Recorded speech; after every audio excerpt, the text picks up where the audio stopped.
بسم الله الرحمن الرحيم والصلاة والسلام على عبد المرسلين سيدنا محمد وعلى وصحبه وسلم تسليما كثيرا.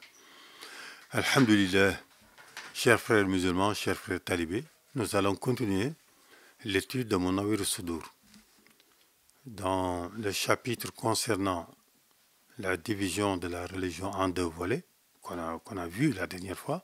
Aujourd'hui, nous allons aborder une section qui porte sur ce qu'on appelle at-tawba, la repentance, ou le repentir, pardon. At-tawba. Dans le texte, il nous est dit فَتَوْبَةُ الْإِنسَانِ فَوْرًا وَجَبَتْ, que le repentir de l'homme, wajabat, c'est une obligation divine. L'homme doit se repentir. Nadamatan ala zunubin hajabat.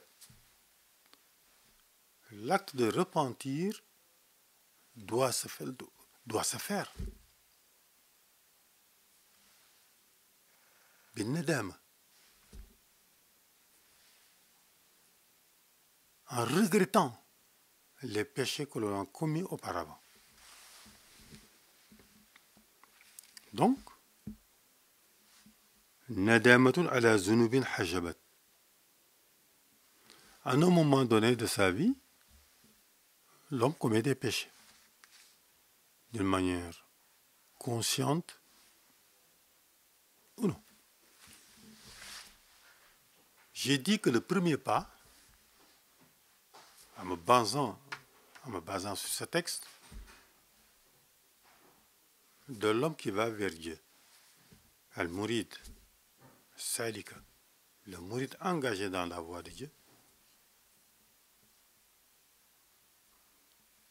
le premier pas qu'il fait dans cette voie, c'est le repentir. Se repentir de ses péchés antérieurs.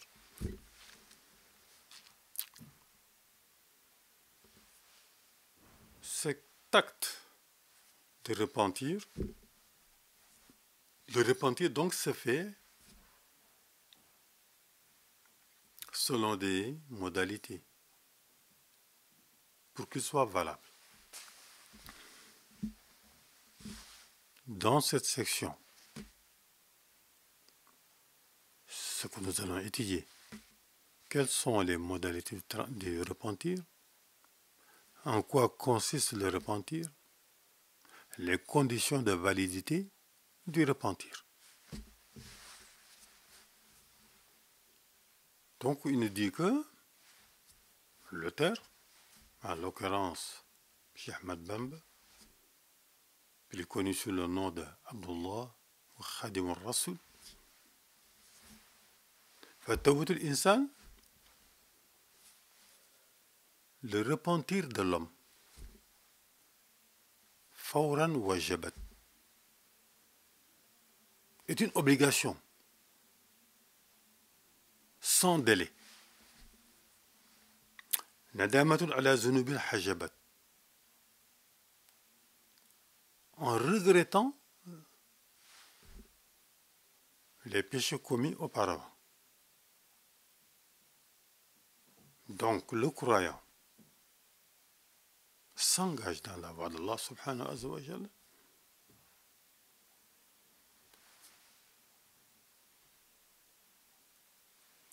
et prend conscience des péchés qu'il avait commis. Or, le premier pas dans cette voie, c'est le repentir. Mais quand est-ce qu'il doit faire cet acte de repentir? حيث أصى من قبل إلمام الأذى.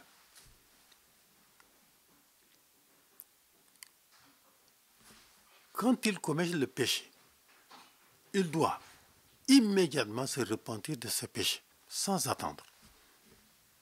Surtout, من قبل إلمام الأذى. إلمام الأذى. Avant que la sanction divine tombe. Avant que la sanction divine tombe. فإنها ليست بالتوبة إذن. Quand quelqu'un commet un péché,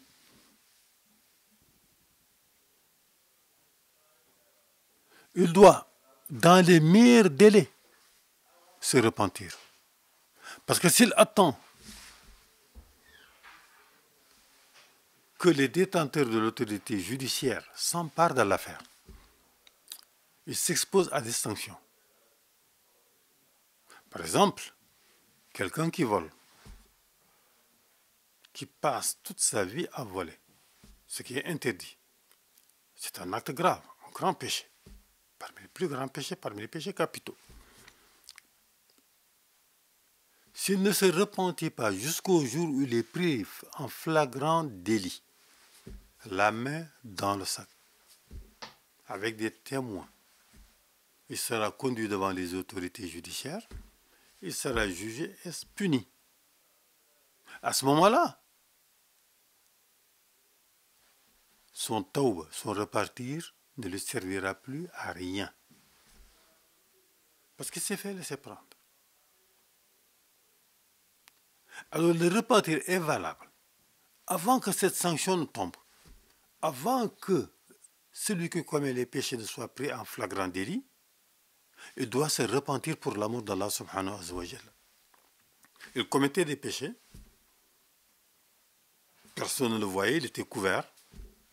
Mais brusquement, il prend conscience du mal qu'il fait, et devant Allah subhanahu wa ta'ala, devant sa grandeur, il se repentit. Avant même que les détenteurs de l'autorité judiciaire ne s'emparent de l'affaire, avant qu'ils ne soient au courant, par exemple, qu'il volait, ou qu'il commettait l'adultère. Il a eu peur de Dieu, il a eu la crainte d'Allah, et par crainte d'Allah, et par respect à Allah subhanahu wa ta'ala, il se dit, je ne veux plus commettre ces péchés-là. Parce que ces péchés que je commets me sont interdits par Allah subhanahu wa ta'ala. Or moi, je suis un serviteur d'Allah qui a été créé pour l'adoration. Donc je me repentis dès aujourd'hui. Ce repentir-là est valable. Avant même que les autorités judiciaires le sachent. Il s'est repenti. Pour l'amour de Dieu. C'est tout. Il dit mais le cas contraire, s'il attend que la sanction, la punition soit là, parce qu'il est pris en flagrant délit, alors qu'il avait l'habitude de commettre ces péchés-là, là, son repentir n'est plus valable. C'est comme le repentir d'un pharaon. Il a passé toute sa vie à commettre des fautes graves, des crimes énormes, jusqu'au jour, au moment opportun où il allait être noyé dans l'océan. Il a vu la mort en face devant lui. Alors il a voulu se repentir, son repentir n'a pas été accepté. Parce qu'il ne s'est pas repenti, parce qu'il craignait Allah, parce que Pharaon ne s'est pas repenti, parce qu'il respectait Allah. Mais il voulait se repentir pour échapper à la colère d'Allah et à la sanction d'Allah. Voilà les raisons de son repentir. Eh bien, ce repentir ne sera pas accepté.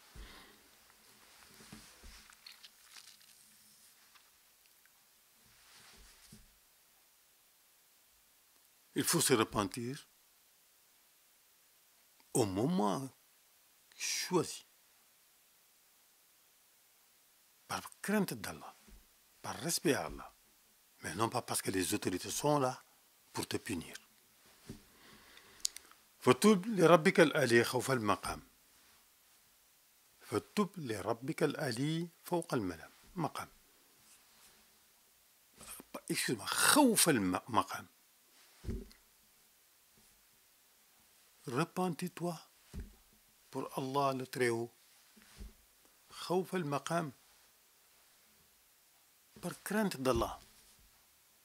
Par crainte de te trouver demain devant Allah avec des péchés dont tu ne t'es pas repenti. ولا تؤخرها للإمام انتقام. L'imam intiqam.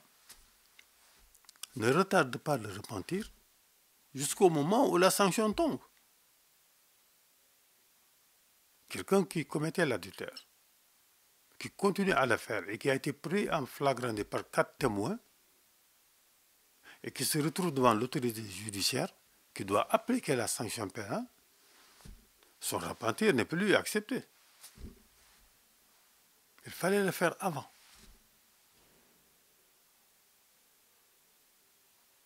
Donc voilà une condition essentielle pour que le repentir soit valable.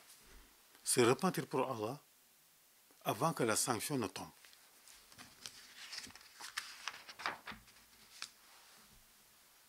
Parce que si vous attendez que les autorités judiciaires prennent l'affaire en main, qu'ils vous jugent et qu'ils veulent vous condamner, si vous choisissez ce moment-là pour vous repentir, eh bien votre repentir ne sera plus profitable. C'est pourquoi il dit à ce moment, le repentir ne sera plus profitable.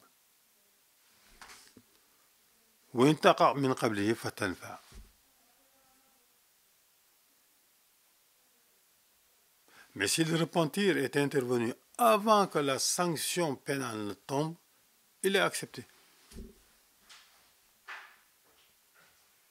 Parce que tu t'es repenti non pas par peur de la sanction qui est là en face de toi, mais tu t'es repenti uniquement pour l'amour d'Allah subhanahu wa ta'ala. Peut-être que même quand tu commettais ces péchés, personne ne t'a vu.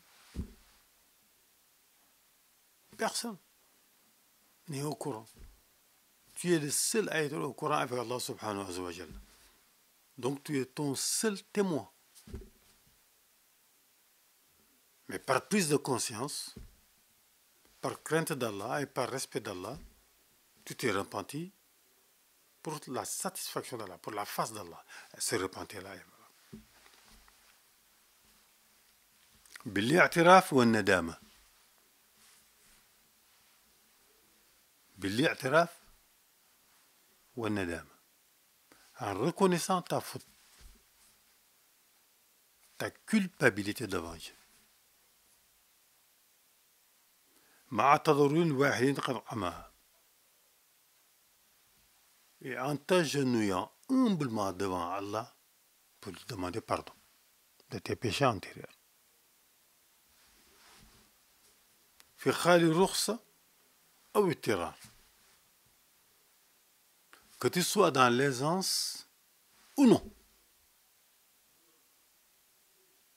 Dans l'aisance ou non. Je donne l'exemple de quelqu'un qui, parce qu'il est riche, parce qu'il est aisé, se permet de commettre des péchés. À savoir, par exemple, la prise de l'alcool, l'adultère, la fornication. Il mène une vie de libertin. Une vie de libertin. Parce qu'il est aisé. Parce qu'il a les moyens de le faire. Celui-là ne doit pas attendre que la pauvreté et les difficultés l'assaillent pour se repentir. Parce que là, son repentir risque de ne pas être accepté. Parce que tant qu'il avait les moyens de faire le mal, il ne s'est pas repenti. Mais quand ces moyens lui ont été ôtés, quand il n'a plus les moyens de faire le mal qu'il faisait, il dit là, j'ai plus les moyens, maintenant je me repentis. Ce repentir n'est pas valable. Il faut le faire quand tu es en bonne santé, quand tu es dans l'aisance. Quelqu'un qui commet par exemple l'adultère ou la fornication, parce qu'il est jeune, parce qu'il est beau, parce qu'il est aisé. Il est aimé de toutes les filles du monde. Si, par malheur, il tombe dans la pauvreté, s'il perd sa santé, si physiquement, il n'a plus les moyens, ses moyens, si c'est à ce moment précis qu'il dit que bon, maintenant, je n'ai plus les moyens, physiquement, je suis diminué, je ne suis plus riche, je suis pauvre, personne ne m'aime plus, maintenant je vais me repentir. Ce repentir ne sera pas accepté.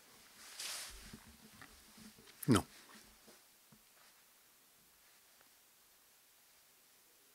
Quelqu'un qui passe toute sa vie à boire, ce qui est interdit, parce que l'alcool, comme dit le prophète, c'est la mère de tous les vices, de tous les défauts, et engendre les plus graves péchés. Si quelqu'un s'adonne donc à la consommation d'alcool, parce qu'il est aisé, parce qu'il a de l'argent, il peut commander toutes les liqueurs du monde qu'il veut.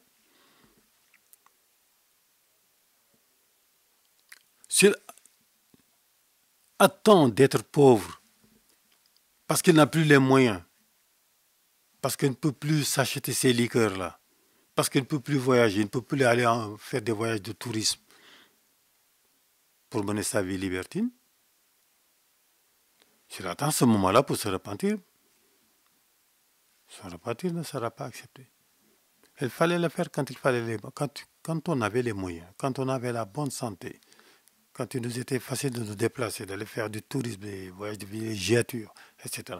C'est à ce moment-là précis qu'il faut se repentir par amour d'Allah, et par respect d'Allah, et par contrition, et par humilité devant Allah.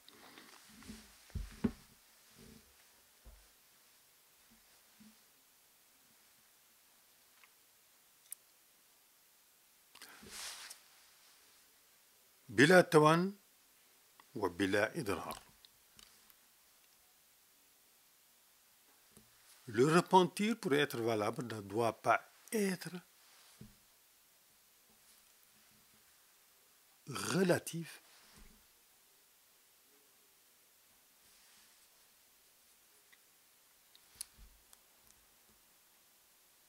à une condition donnée. On ne se repentit pas sous condition. C'est ce que je vais dire. Je me repentis à condition que je ne commettrai plus tels actes, telles conditions.